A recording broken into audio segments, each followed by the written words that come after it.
Oui. C'est parti, merci d'être présent pour le cours de Dr Michael Gross. Et ce soir, tu veux nous parler de Parashat Bo, les mots de la Torah, M-O-T-S. Oui, M-O-T-S, évidemment, pas les mots M-A-U-X. Les mots de la Torah. Et pour quel problème, en fait? Ce n'est pas un problème, c'est que quand on étudie la Torah, essentiellement, on est intéressé à ce que la Torah nous dit, c'est-à-dire aux idées, c'est-à-dire peut-être même aux halachot, aux mitzvot que la Torah veut nous dire. On est beaucoup moins attentif aux mots. Quel mot emploie la Torah pour dire ce qu'elle veut dire? Le mot ne nous intéresse pas vraiment. Ce qui nous intéresse, c'est le sens, pas le mot. Le sens de la phrase, le sens du paragraphe, ce que la Torah veut nous transmettre. Et les mots employés sont accessoires. Et évidemment, pour dire quelque chose, il faut employer des mots. Mais est-ce que ce n'est pas le mot qui nous intéresse, mais c'est l'ensemble de l'idée que la Torah veut nous transmettre.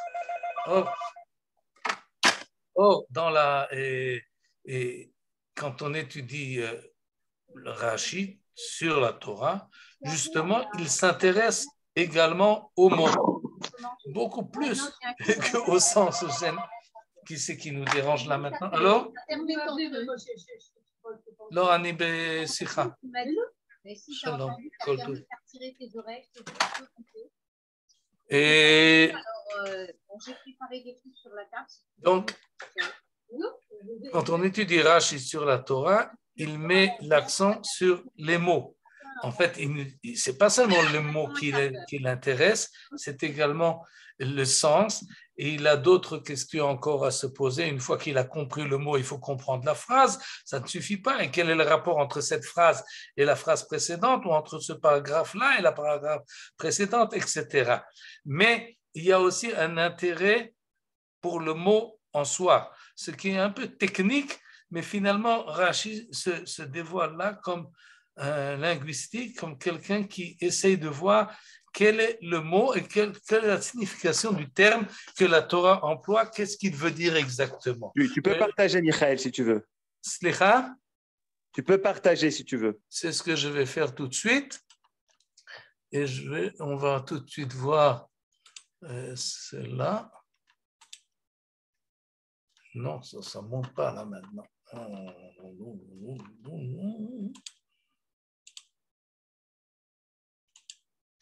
Pourquoi ça ne va pas ça?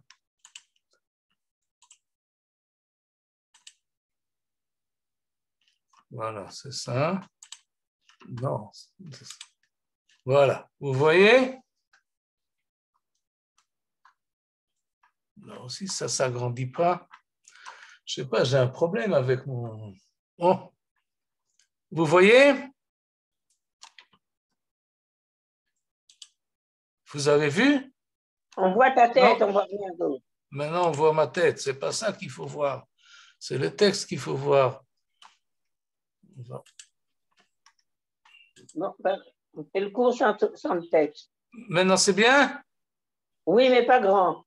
Pas grand, ça va être plus grand.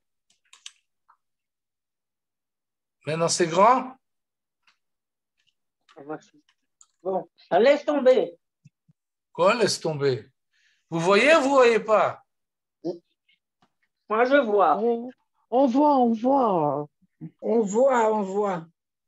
voit? Moi, je vois très bien. Je ne sais pas pourquoi. Oui. Bon. Est-ce que vous voyez un passouk?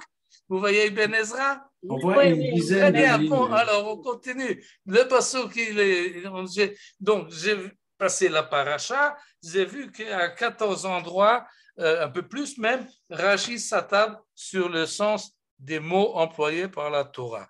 D'habitude, il ne le fait pas, c'est-à-dire sans un verset, par exemple, celui-là, il y a beaucoup de mots, mais le mot Shamaim, le mot Yadcha, Rashi ne l'explique pas, le mot Vayomer, évidemment, il n'explique pas, parce que ce n'est pas un philologue qui va venir nous expliquer chaque mot et faire une dissection du mot, comme font les grammairiens, et quelle est la racine, quel est le temps, quel est le binyan, etc. Non, Rashi s'intéresse aux mots qui sont moins connus, que celui qui arrive au Beit Knesset et qui entend la lecture de la Torah peut se dire, mais qu'est-ce que ça veut dire ce mot-là? Je ne le connais pas, il est rare. Et alors sur ces mots-là, Rashi s'arrête, et comme on va le voir, j'espère qu'on aura le temps, Rachid, justement, quand il interprète ces mots, il est beaucoup plus indépendant lorsqu'il nous explique d'autres choses. Il amène son propre avis. En fait, il fait une étude linguistique pour comprendre quel est le mot. Par exemple, le mot veyamesh. Je sais qu'il y a dans la salle des hébraïsants qui connaissent l'ivrit. Vayomer Hashem el Moshe, nete yadcha al hashamayim, étends ta main, vihi choshech al eretz Mitzrayim, qu'il y ait les ténèbres sur la terre d'Égypte, veyamesh choshech. Qu'est-ce que c'est veyamesh? Ça vient du mot mamash, ça vient du mot mashash, ça vient du mot emesh, ça vient du mot vayamish. Quelle est la racine? Qu'est-ce que ça veut dire vayamish? Je ne sais pas. Alors Rashi va nous l'expliquer. Un deuxième mot, par exemple, yecheratz. Lo yecheratz kelev le shono. C'est au chapitre 11, et à propos de la dernière plaie des premiers-nés. Il y avait un grand cri dans la terre d'Égypte, comme tel il n'y a jamais eu, et comme cela il n'y aura pas, ou le chol bnei Israël lo yecheratz kelev le shono. Et à tout Israël, kelev c'est le chien, le shono c'est la langue du chien. Qu'est-ce qui se passe avec la langue du chien? Qu'est-ce que ça veut dire yecheratz kelev? Charatz. Ce n'est pas un terme qui est habituel, donc on ne le connaît pas. Rashi va nous l'expliquer, mais vous connaissez le mot charitz. Charitz en ivrite moderne, c'est une faille. On fait un charitz, on prend un couteau et on coupe, ça s'appelle charitz, charitzim, on fait des entailles. Mais l'entaille du chien et de la langue du chien, ça ne marche pas. Alors regardez le Rashbam, le petit-fils de Rashi, qui nous dit Lo yecheratz kelev, et il nous dit la chose suivante: Amalach mazik u mashchit bechorei Mitzrayim, c'est-à-dire l'ange fait des dégâts et attaque les premiers-nés en Égypte. Aval bechorei Israël, en ce qui concerne les premiers-nés d'Israël, afilu kol nivuach, c'est-à-dire un aboiement, il n'y avait pas. Et c'est ce que veut dire en fait le Rashbam. Qu'est-ce qu'il fait? Il saute sur le mot yecheratz et il essaye de voir l'ensemble du verset, et il comprend l'ensemble du verset comme ça. Pas seulement le Rashbam le comprend, également le Rav Sadia Gaon dont on a parlé à propos du livre de Bereshit, et Ibn Ezra et encore d'autres, tous disent la même chose, et c'est comme ça que l'idée est rentrée dans la tête populaire que les chiens n'ont pas aboyé. Très bien. Et alors on explique que contrairement à un bruit énorme qu'il y avait en Égypte, chez les Bnei Israël, c'était calme, il n'y avait pas de bruit. D'autres disent non, ce n'est pas un problème de bruit et de silence, mais c'est une question de mazikim, de dégâts. Pour le peuple égyptien, il y avait un grand dégât, mais chez les Bnei Israël, il n'y avait aucun dégât. Même les chiens n'ont pas aboyé, et ceux qui ont peur des chiens savent que même si un chien ne les attaque pas, il ne les touche pas, le fait que le chien aboie, ça fait déjà tressaillir la personne. Et donc, en Bnei Israël, personne n'était tressaillé du tout, n'était touché de rien du tout. Même le bruit qui fait peur n'existait pas, et personne n'était apeuré, le Meish ve'ad Behema, ni chez les êtres humains, ni chez les animaux, pour bien montrer la différence entre Mitzrayim et Bnei Israël. Mais Rashi n'accepte pas cette manière d'approcher, de voir le mot dans son contexte uniquement. Il se demande la question, qu'est-ce que ça veut dire? Yecheratz, ça ne veut pas dire aboyer, Abraham, on dit l'invoach. C'est un autre terme. Qu'est-ce que c'est Yechiratz? Autre exemple. Achodesh, ça c'est un mot qu'on connaît. Achodesh azeh lachem rosh chodashim. Un mot qu'on connaît bien. Mais finalement, qu'est-ce que ça veut dire Achodesh? Chodesh, c'est nouveau. Qu'est-ce qui est nouveau? Pourquoi est-ce qu'on emploie ce terme-là? Qu'est-ce que ça veut dire Achodesh rosh chodashim? Alors on va voir, Rachid va faire un effort pour nous expliquer l'étymologie de ce mot-là. Ben Arbaim, on connaît ce que c'est Ben Arbaim, mais si je traduis littéralement Ben Arbaim, Arbaim c'est un pluriel de Erev, le soir, donc il y a les soirs. Arbaim, les soirs. Ben Arbaim, c'est entre les soirs. Ça veut dire quoi ça, entre les soirs? Je ne comprends pas. Donc le terme, bien qu'il est connu, on ne le comprend pas dans la manière dont il est exprimé. Regardez, Onkelos, le traducteur en araméen, qui nous dit Kol kehal adat Israël ben Arbaim, il s'agit de Korban Pesach qui sera sacrifié, immolé plutôt par la Kol kehal adat Israël, toute l'assemblée d'Israël, ben Arbaim, traduction en araméen, Kol kehal kenishta knesset Israël, ben Shimshaya, entre les soleils. Qu'est-ce qu'a fait Onkelos? Il a pris un mot auquel il est habitué dans le langage de beaucoup plus tard, à l'époque de Chazal, qui au lieu de dire Ben Arbaim, on dit Ben Hashmashot. Alors il a traduit. Il a traduit ça en araméen, Ben Hashmashot, entre les soleils. Mais qu'est-ce que ça veut dire entre les soleils? Rashi va nous l'expliquer. Pesach, on connaît Pesach. Qu'est-ce que ça veut dire Pesach? Si vous regardez la traduction en araméen de Onkelos, il traduit, on ne traduit pas. Il dit Bechipazon Pesachul Hashem Bibhilu, on le mangera rapidement. Quoi? Pisrahu Kadam Hashem. Il ne traduit pas. Pourquoi est-ce qu'il ne traduit pas le mot Pesach? Peut-être c'est un nom propre. Pesach ou Hashem, je ne sais pas, mais qu'est-ce que ça signifie le mot Pesach quand c'est la première fois qu'il intervient dans le texte? C'est à ce moment-là, au verset 11 du chapitre 12. D'ailleurs, par hasard, il revient dans notre paracha beaucoup de fois. Là, c'est un verbe, là, c'est un nom. Là, c'est un verbe, ufasachti alechem. Traduction de Onkelos, ve'achus alechon. Achus, on connaît, ça veut dire quoi? Ça veut dire je préserverai. Je reverrai. Oui, je verrai Tadam, je verrai le sang, et je vous protégerai. Pourquoi protéger? D'où vient ce mot de protection? Nous dit que sans doute de Yeshayahu, vers chapitre 31.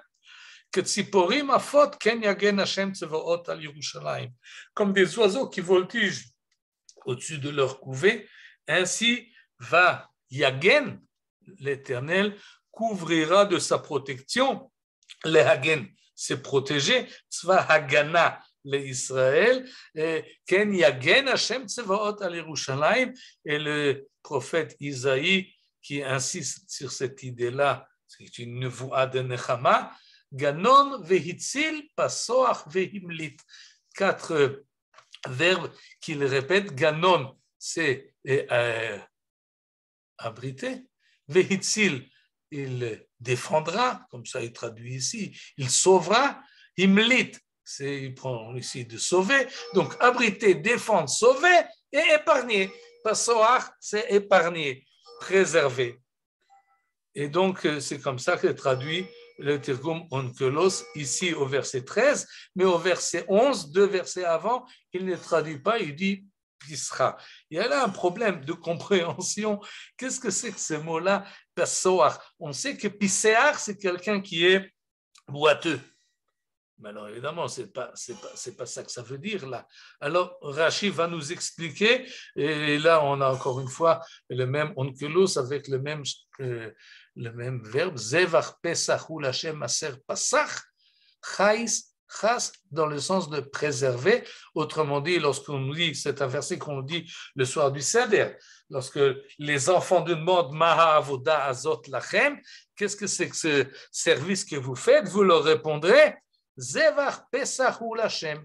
D'après le Tirgum Onkelos, c'est un korban, c'est un zevach, c'est un sacrifice de protection, d'épargnement. Comme ça, vous devez expliquer à vos enfants, si vous vous appelez Onkelos, c'est un korban, je fais ici un zevach pesach, un sacrifice de protection, parce que Akadosh Baruch Hu Passach, parce qu'il a protégé les maisons de Bnei Israël. Mais Rashi, on verra s'il comprend cela comme Onkelos ou s'il comprend autrement. Encore deux mots. Asher Bassaf, qu'est-ce que ça veut dire Bassaf? Il faudra prendre avec Aguda Tezov, avec des tiges de Ezov et le tremper dans le sang. Quel sang? Asher Bassaf. Le sang qui se trouve sur le saf. Qu'est-ce que c'est saf? C'est pas évident. Jusqu'au chapitre 12 du livre de Shemot, on n'avait pas vu ce mot. Les Chachamim en ont discuté. D'ailleurs, on en a parlé il y a 2 ans.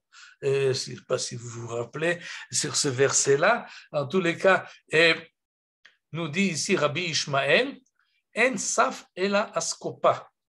Saf, ça signifie le seuil de la porte.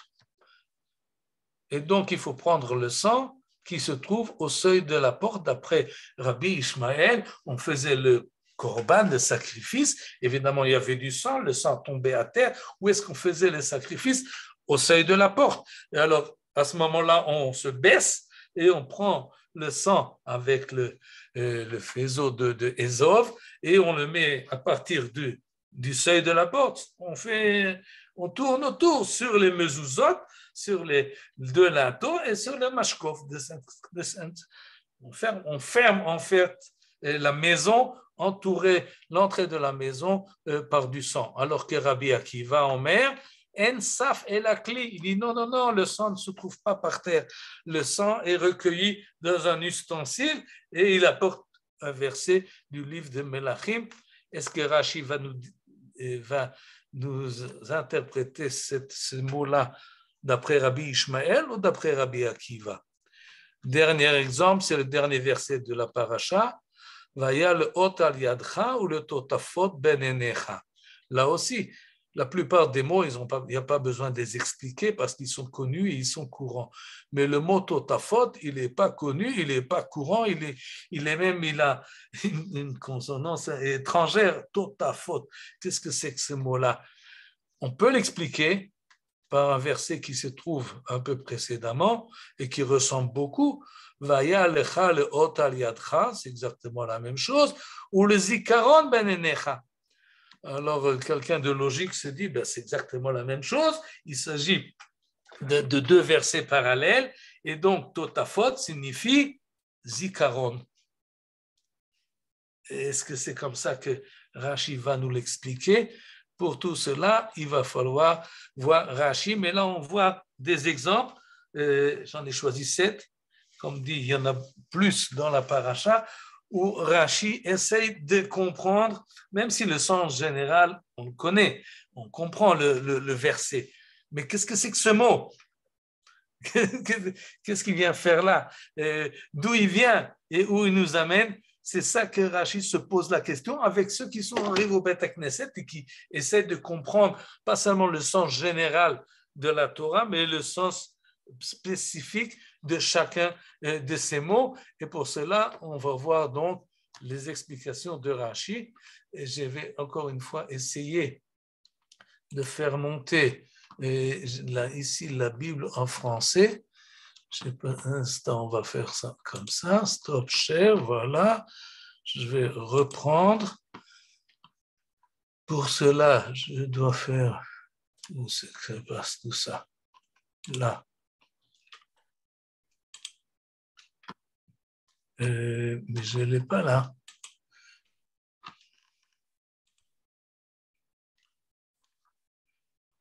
Ça, c'est très bien. Écoutez, Ce que je sers, c'est Safaria, parce qu'il nous donne le Rashi en... Oh, voilà. Vous voyez ça? Exode.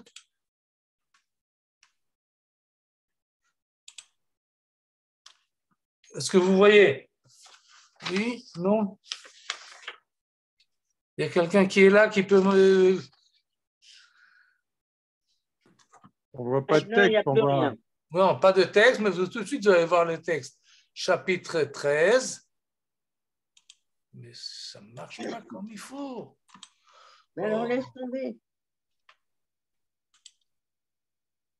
Chapitre 13, verset 15.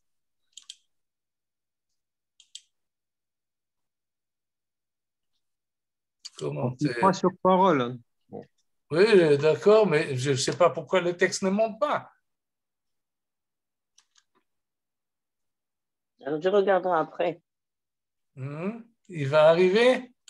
Non. Oh, non, il y a des choses qui...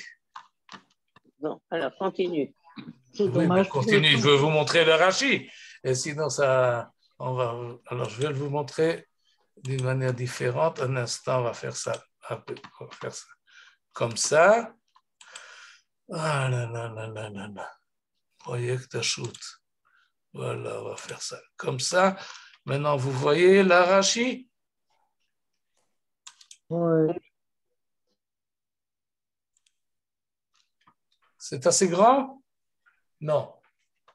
Ah non, c'est voit rapetissé. plus. Vous voyez rien? On voit 2 lignes. 2 lignes, c'est bien. C'est déjà un grand progrès. Je vais essayer de les agrandir. Oh, ça, c'est trop grand. Non, Oui, c'est très bien. ça, c'est trop grand. Oh, moitié. maintenant, c'est bien? Oui, c'est très bien. Voilà, bon. Eh bien, la vie est dure. Ou le totafot, ça c'est le verset. Ou le totafot. Qu'est-ce que signifie le mot totafot? Sur toute la liste des 7 exemples que je vous ai rapportés, je prends le dernier. Totafot, nous explique Rashi, c'est les tfilin. On l'avait compris. Mais les tfilin, ce n'est pas un mot de la Torah. Tfilin, c'est l'interprétation dans le langage de Chazal, des Chachamim de la Mishnah. Ils appellent cette mitzvah-là tefilin. Très bien. Et comme c'est le nom courant, Rashi nous explique, sache qu'ici, il s'agit des tefilin.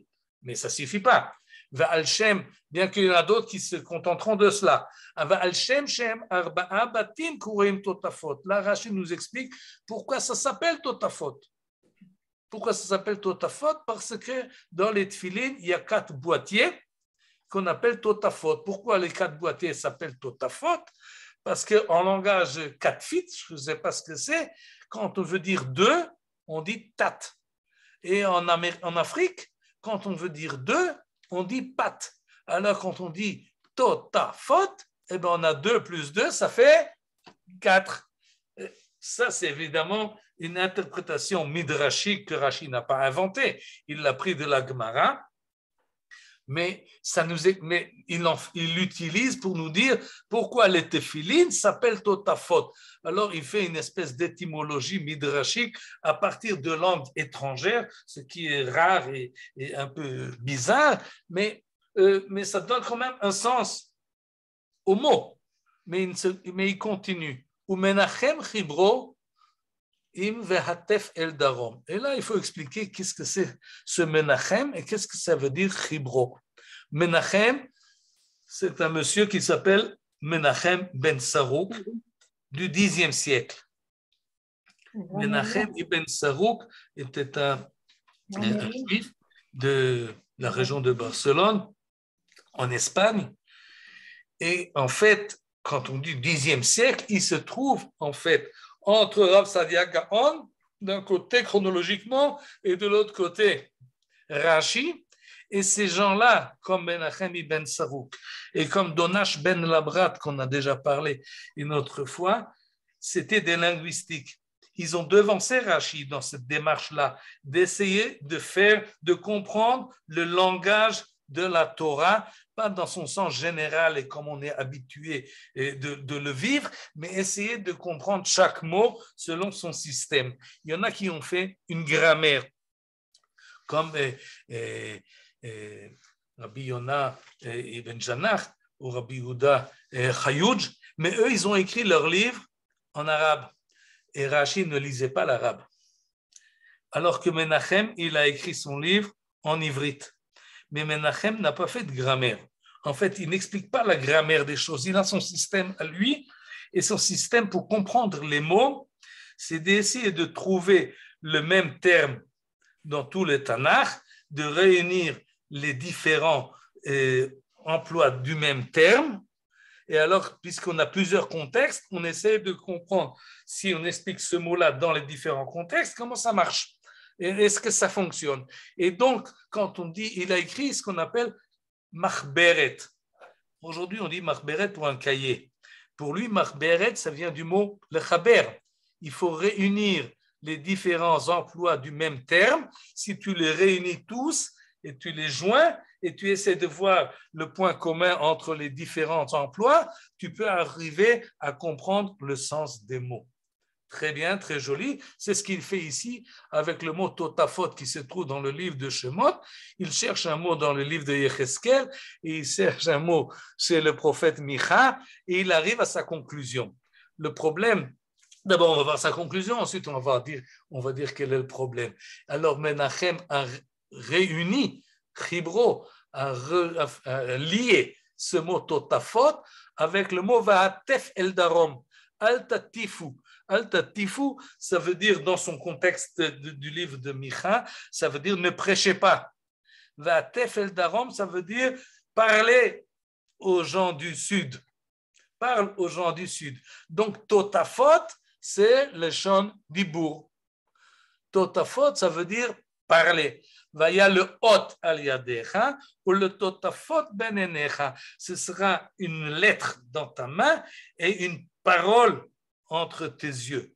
Et c'est ce que nous dit Rashi, le chant d'Ibour, que mot ou le zikaron. Vous vous rappelez, je ne vais pas reprendre le texte, mais le verset parallèle, il disait Vaya le hot al yadecha ou le zikaron benenecha. Alors Rashi nous dit oui, on parle. Pourquoi on parle? Pour nous rappeler. Shaharoé Otam, et complète Rashi, donc son interprétation, celui qui voit les téphilines, le totafot ben enecha, il est apparent, c'est pas sur la main qui est cachée, mais c'est sur le front, et tout le monde voit, tout celui qui le voit entre les yeux, eh ben, il se rappelle et il en parle. Il score anes ve'edaberbo. Et donc Rashi se base sur Menachem, pour nous expliquer le totafot, qu'est-ce que ça veut dire? C'est un moyen mémotechnique pour que tu te rappelles et pour que tu en parles. Et comme ça, Rashi nous explique en fait le mot totafot. Son système était de chercher dans les textes, dans le Talmud. Il a trouvé une explication un peu midrashique. Chez Menachem, il a trouvé une interprétation pour lui plus moderne, c'est-à-dire d'une génération et demie avant lui. Mais il avait déjà cette machberet de Menachem qui nous explique les termes en les reliant à d'autres emplois dans le Tanakh. Le problème, c'est que je voulais mentionner tout à l'heure, c'est que le mot taf et le mot totafot, ce n'est pas exactement la même chose. Tatifu, ce n'est pas totafot. Et le système de Menachem est de trouver des mots qui ont les mêmes lettres. S'il y en a 3, c'est bien, mais si il y en a 2, ça va aussi. On a ici taf, et on a aussi ici taf, et aussi on a taf. Évidemment, le hey, il ne compte pas, le vav, il ne compte pas, ce sont des suffixes ou des préfixes, et la même chose pour tatifu, on a des lettres en plus à cause de la grammaire et à cause de la conjugaison du verbe, mais le verbe, finalement, la base du verbe, c'est tête et paix. Eh bien, on l'a aussi ici. Et donc, pour Menachem, ça suffit. Et on va voir que pour d'autres, ça ne suffisait pas. Mais pour lui, ça suffit pour le chaber, pour relier les choses. Et Rashi se fie souvent Menachem ibn Sarouk. Cet homme-là, et comme je l'ai dit, il était de Barcelone.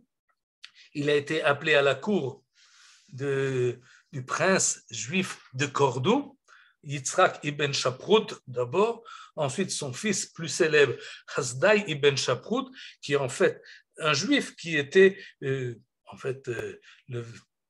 roi, on peut dire, de Cordoue. Le problème, c'est qu'il est arrivé Donash ben Labrat, son concurrent, et finalement, on l'a rejeté, Menachem ibn Sarouk, Menachem ibn Sarouk a été rejeté de la cour du roi à cause de son concurrent.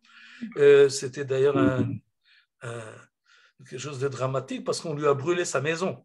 Dans cette concurrence, Menachem, on lui a brûlé sa maison un jour de Shabbat. Et il a écrit ensuite tout un poème pour se défendre. Il a été accusé de karaït parce qu'il explique les termes, pas en fonction du Midrash, pas en fonction des Chazal, du Talmud, mais indépendamment, un système, une méthode, je ne sais pas s'il l'a inventé ou s'il l'a appris d'autres ou s'il l'a amélioré à partir d'autres, mais en fait, il arrive à des conclusions, comme vous le voyez ici, que le Totafot, on peut l'expliquer indépendamment de la tradition, en faisant une espèce de rétrospective de l'emploi du terme.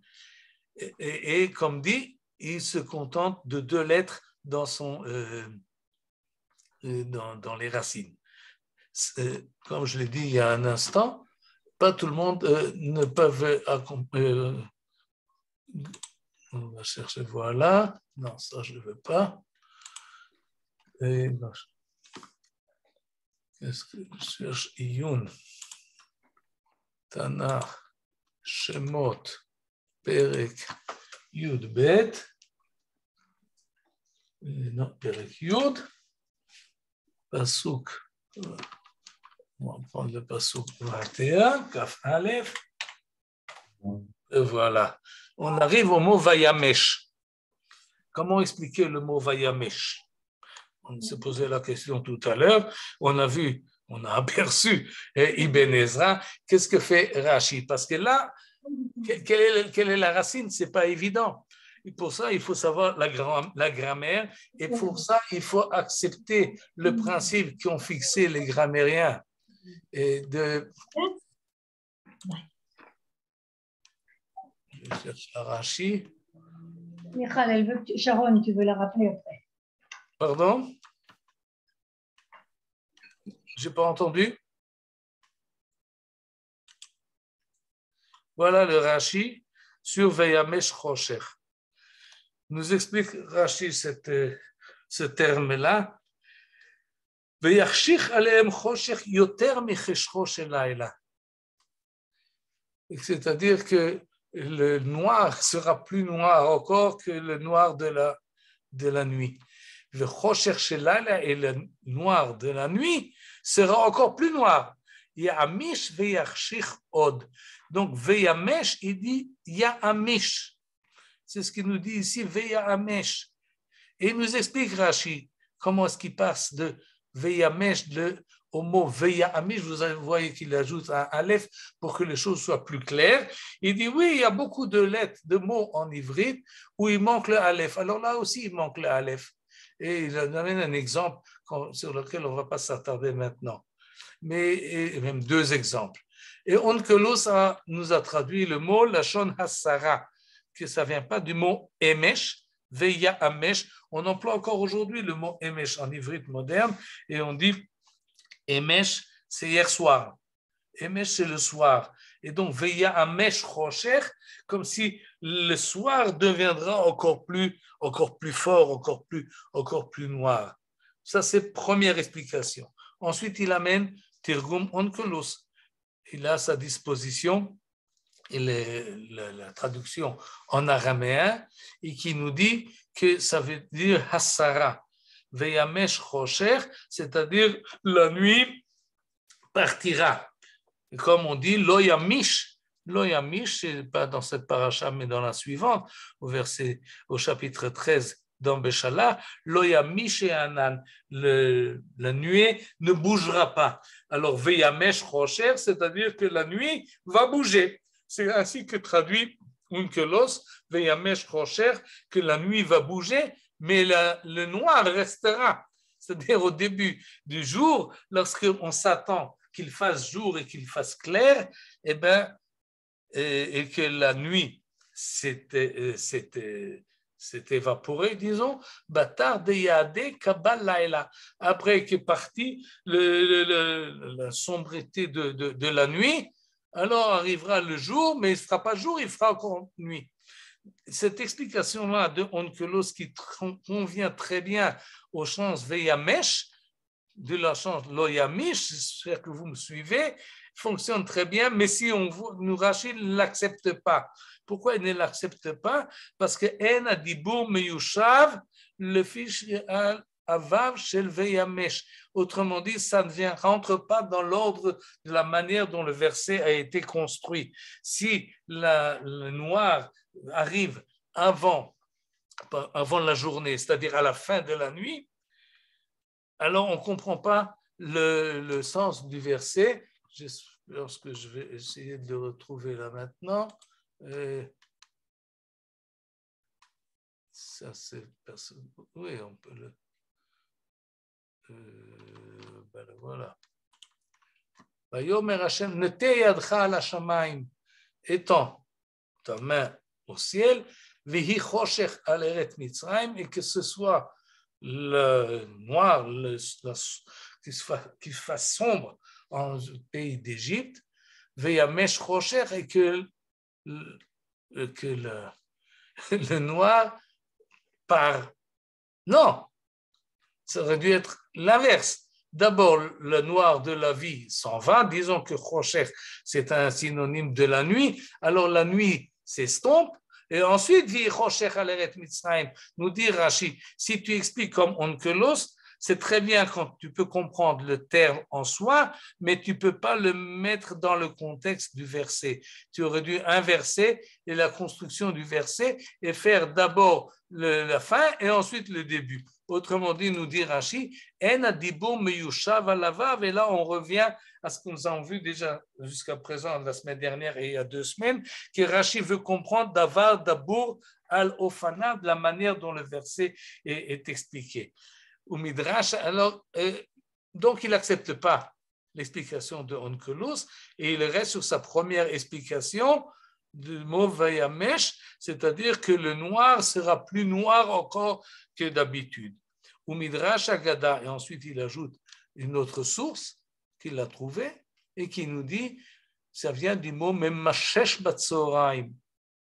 Memmashesh, ça veut dire qu'on peut tâtonner, qu'on peut ressentir dans les mains l'obscurité. C'est un peu imagé, mais ça Vayamesh Rocher signifie que la nuit sera tellement dense qu'on peut peut-être presque la toucher. Shaya kaful ou mechupal, multiplié par beaucoup, ve'av et épais, ad sheaya bo mamash, et Rashi ici joue un peu sur les mots.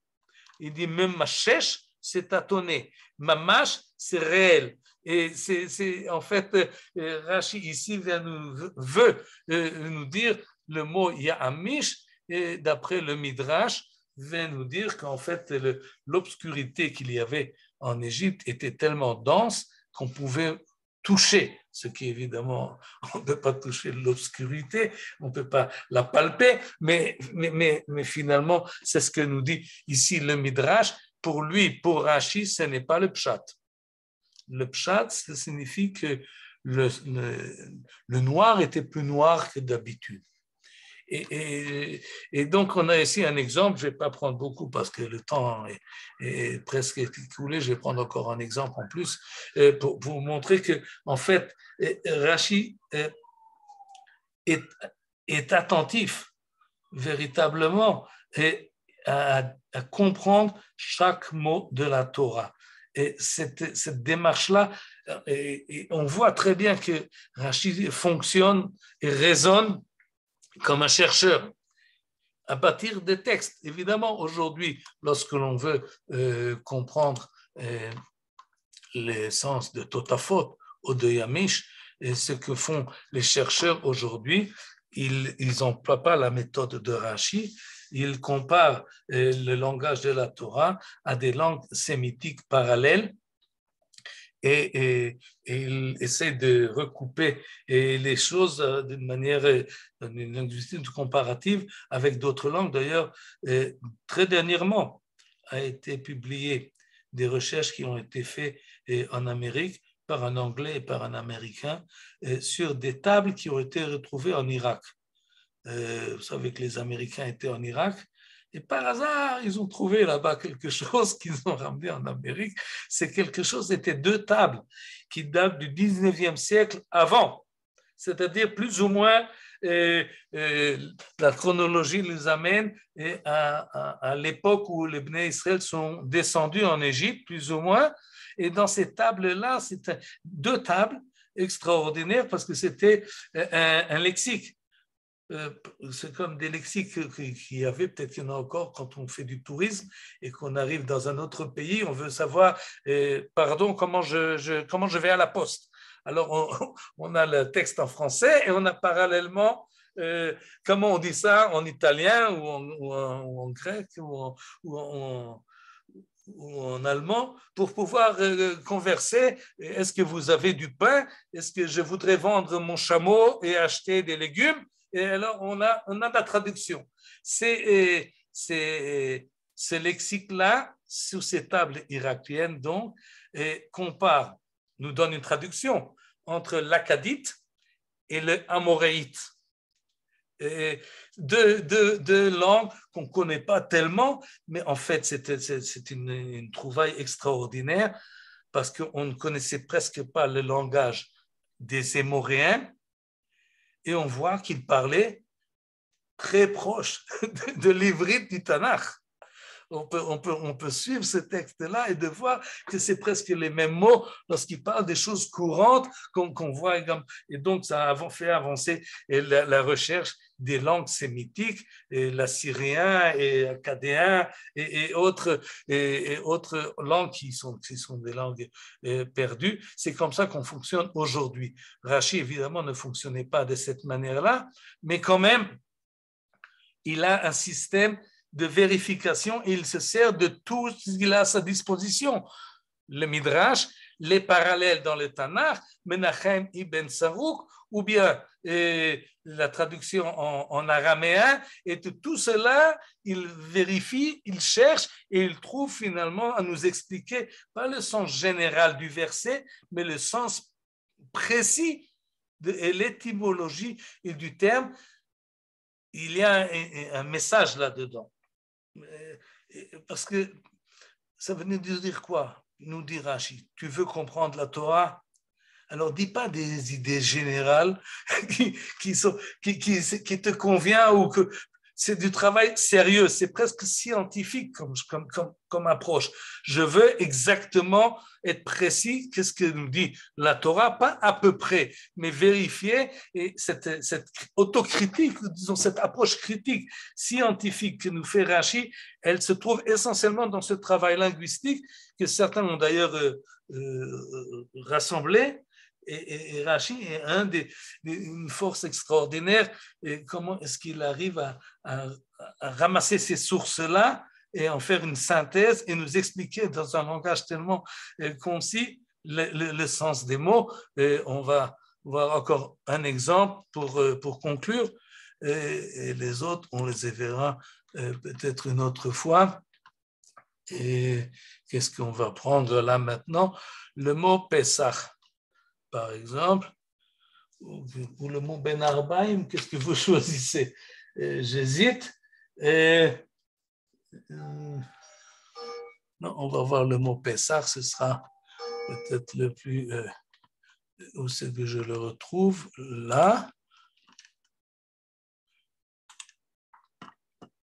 C'est plus ce verset-là, mais c'est un autre.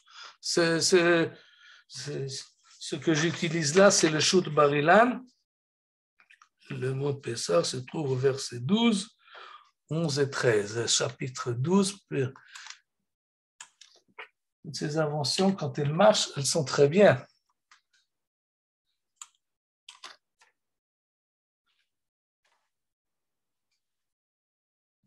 Voilà.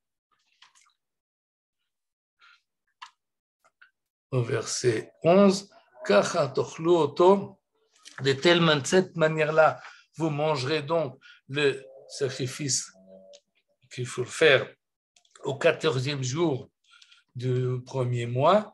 L'autre tirou meimenu ad boker, il ne faut pas le laisser jusqu'au lendemain. Le kacha tochlu oto, c'est de cette manière-là que vous devez le manger.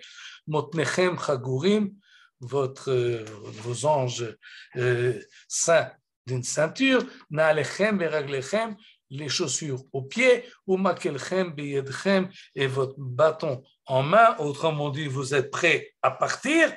Va'achaltem oto bechipazon, vous le mangez comme on l'a vu, bibhilou, rapidement, Pesach ou Lachem. Et là, il faut essayer de comprendre qu'est-ce que c'est ce Pesach ou Lachem, qu'est-ce que ça signifie, et on voit Rashi. Et Rashi nous explique la chose suivante. Pesach ou Lachem. HaKorban karoui Pesach. C'est pas Hachem, c'est le sujet. Non, le Korban est appelé Pesach. Peut-être pour cela que le Tirgum n'a pas traduit. Il a dit Pisra, parce que c'est comme ça qu'on l'appelle. Donc c'est un nom propre. Pesach ou Hachem, ce sacrifice, on l'appelle Pesach. Pourquoi on l'appelle Pesach? Là, Rashi peut ajouter aux traductions. La traduction ne s'explique pas, alors que Rashi explique pourquoi ça s'appelle Pesach. Al-Shem hadilug ve'apsicha, שהקדוש הוא מדלג בתי ישראל. הדילוג והפסיכה, ce sont des mots synonymes que Rashi rapporte pour nous expliquer que psicha, c'est en fait le fait de sauter, et dilug, c'est la même chose, c'est un autre terme qui veut dire la même chose. Qui est-ce qui a sauté? Akadosh Baruch Hu a sauté. Haya medaleg bate Israël, il sautait au-dessus des maisons d'Israël, comme tout le monde le sait, entre les maisons des Égyptiens, vekofetz mi mitzri le mitzri, et il saute. Vous voyez que Rashi emploie plusieurs termes pour dire la même idée, pour qu'on comprenne bien ce qu'il veut nous dire, que Pesach ou Lachem, le Korban est appelé Pesach. Pourquoi il appelle de cette manière-là? Pour rappeler le saut d'Akadosh Baruch Hu. Il saute, et de cette manière-là, Israël est sauvé. Israël Emtsaï, il est au milieu. Nimlat est sauvé. Alors pourquoi? Mais ce texte-là, Pesach ou Lachem, est écrit lorsqu'on nous dit comment est-ce qu'il faut manger le Korban Pesach. Va'atem asu kol avodotav leshem shamayim. Explication, Pesach ou Lachem. Vous faites le sacrifice, Lachem à Akadosh Baruch Hu, vous le faites le Shem Shamaim, et au nom d'Akadosh Baruch Hu. Donc Pesach ou Lachem, ça signifie vous faites ce korban, ce sacrifice qu'on appelle Pesach, et on sait maintenant pourquoi il s'appelle comme ça, mais vous le faites au nom divin. Davar acher, autre explication, derech dilug ukfitsa. Zecher lishmo shekaroui Pesach, vegam Pâques, lachon psia. Également le mot Pâques, c'est psia. Maintenant, il faut faire attention. Pourquoi c'est davar acher? Parce que psia et psicha, c'est pas la même chose. Psia, ça veut dire quoi? Psia, c'est un pas. D'ailleurs, vous voyez là le mot pas. Vous le voyez aussi ici. Rashi nous le traduit ici en laaz, en ancien français, et il traduit ici en ancien français parce que le mot Pâques contient en lui, en fait, deux choses, le passage et le pas, le saut et en fait, l'autre idée que Rashi veut nous dire, c'est pour ça qu'il nous dit ici davar acher, autre explication, c'est pas seulement le saut, c'est également la marche. Pesach ou Lachem, puisqu'on se met en marche, on a le bâton en main et les chaussures aux pieds, on va se mettre en marche. Donc, dans ce terme de Pesach, il y a deux connotations. Il y a le saut et il y a la démarche. Et Rashi dit, vous voyez, en français, c'est la même chose. Le mot Pâques, qui a aujourd'hui s'écrit avec un accent circonflexe, qui remplace le S qui existait précédemment et qui veut dire il y a un pas à faire.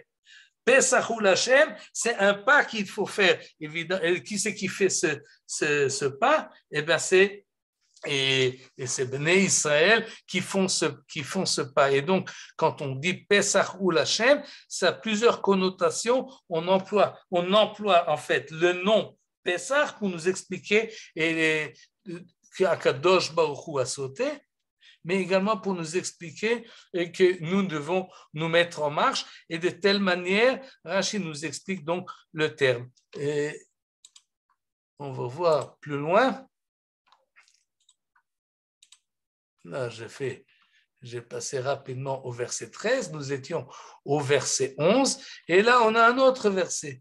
Qu'est-ce qu'il nous dit ce verset-là? Shmot Yud Bet Yud Gimel nous dit la chose suivante. Et par cela, on va conclure. Vaya Adam lachem le hot alabatim, le sang sera sur eux de vos maisons où vous êtes. Veraïti et Adam, et je verrai le sang. Ou fasarti alechem, et je sauterai.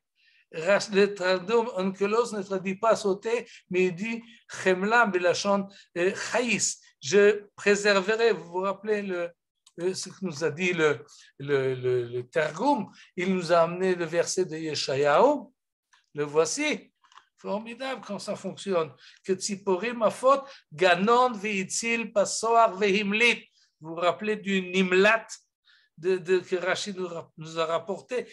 Souvent Rachid nous fait des remazim de cette manière-là, mais en tous les cas, dans ce verset-là, il nous dit la chose suivante, c'est-à-dire, il nous a protégés, il nous a sauvés, il nous a préservés, et il nous a épargnés. Passoar, c'est épargné. Et lorsqu'on va voir Rashi sur le verset, ça c'était Onkelos.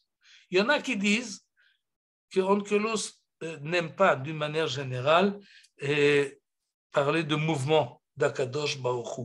Akadosh Baruch Hu descend dans un nuée, il monte, il bouge. Non, pour Onkelos, il faut parler plus joliment et plus respectueusement d'Akadosh Baruch Hu, et donc il faudrait plutôt dire on ne dit pas Akadosh Baruch Hu saute, il ne saute pas. Il préserve. Et il y en a qui expliquent de cette manière-là Onkelos, ce qui est joli et convient à Onkelos, mais ne convient pas à Rashi. Et Rashi vient nous expliquer que Pessah, ça veut dire sauter. Mais au verset 13, il nous dit que Pessah signifie chemla, ça veut dire préserver, protéger. Et comme c'est marqué, Passoach vehimlit, il ramène lui-même le verset de Yeshayahu. Mais il ajoute, Va'ani Omer. Ani, c'est Rashi. Et souvent, lorsqu'il explique les mots, il dit en son propre nom, alors que lorsqu'il explique d'autres choses, il ramène le Midrash, comme on le voit dans ce même verset-là. Va'ani Omer kol psicha. Le chant dit Luguk Fitsa. Chaque fois qu'on emploie le mot Passoach, en fait, on veut dire un saut. Ou Passarti, Medaleg.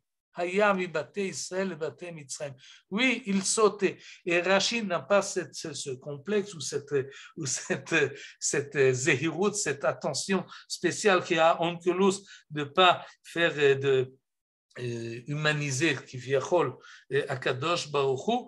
Rashi cherche le sens véritable du mot dans son essence. Et il nous dit, chaque fois qu'on emploie le mot passeach dans différents contextes, donc il y a différentes interprétations, connotations, mais toujours, ça revient finalement à cette notion de sauter. Et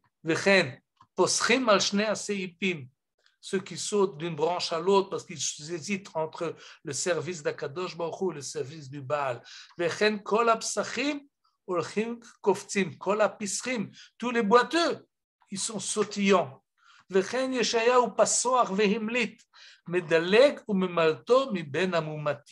Autrement dit, celui qui préserve et qui protège et qu'il ne tue pas finalement les enfants d'Israël, eh bien en fait c'est le même terme dans différents niveaux de compréhension. On peut sauter physiquement, on peut sauter en préservant quelqu'un auquel on devait, en principe, taper. Disons que celui qui veut taper arrive et il dit non. Quand il dit non, eh ben, il le préserve, il saute sur lui. Mais c'est un peu un sens figuré et pas au sens propre. Et Rashi aime beaucoup cette manière-là d'expliquer les termes qui a différentes interprétations, des fois au sens propre, des fois au sens figuré, mais les deux sens finalement se complètent, ne se contredisent pas. Et donc on emploie le même terme dans différents contextes, mais on reste sur la même étymologie, sur la même expression. Je m'arrête là, bien qu'il y ait encore d'autres exemples, mais quand vous étudiez Rashi sur la paracha, vous remarquerez que Rashi est très pointilleux sur beaucoup plus que d'autres. Peut-être moins que Ibn Ezra, qui était un grammairien et un linguiste, mais beaucoup plus que le Rashbam, même beaucoup plus que Rav Sadia Gaon, et encore d'autres qui sont plutôt intéressés à comprendre le sens général du verset, et alors que Rashi nous enseigne, fais attention aux détails. Une fois que tu as compris les détails, rassemble-les, et alors tu peux avoir une idée d'ensemble, fais pas l'inverse. Parce que lorsqu'on fait l'inverse, et ça arrive souvent, et surtout quand on entend des gens qui nous expliquent la Torah en français, je m'excuse, mais pourquoi en français? Parce qu'ils n'étudient pas le texte, ils n'ont pas les moyens de rentrer dans le sens étymologique des mots et des expressions. Et donc, quand on prend, je n'ai pas ramené ici la traduction en français, mais si je les avais, vous aurez vu, il y a toujours un écart. On ne comprend pas Rashi traduit si on n'a pas le texte original du verset. Parce que lorsqu'on traduit le verset en français, eh ben, on rentre déjà dans une certaine interprétation qui ne convient pas à Rashi. Et donc, il y a toujours un problème. Alors, qu'est-ce qu'on fait? On nous explique l'idée générale qui est souvent très profonde et très intéressante. Je ne dis pas, mais elle a un écart avec le langage précis de la Torah. Et Rashi nous enseigne, dans son interprétation de la Torah, fais attention à chaque mot, et ainsi tu pourras comprendre ce que Akadosh Baruch Hu veut nous dire quand il emploie tel terme ou tel autre. C'est pas pour rien qu'il emploie souvent des termes qui ont d'autres connotations, et des fois au sens propre et des fois au sens figuré, parce que pour Rashi, on peut cumuler les deux expressions et de faire de Pessah plusieurs idées. Akadosh Baruch Hu saute, Akadosh Baruch Hu préserve, et nous sautillons pour faire le Korban Pessah avec beaucoup d'envergure et beaucoup de bonne volonté. Et je vous remercie infiniment pour votre patience, et je m'excuse au nom de mon computer. Toda Rabba, Shabbat Shalom. Toda Rabba. Kol Tov, Shabbat Shalom. Merci, Johan, pour ton aide. Merci. Oui. Shabbat Shalom à tous. Shabbat Shalom, Leitraot.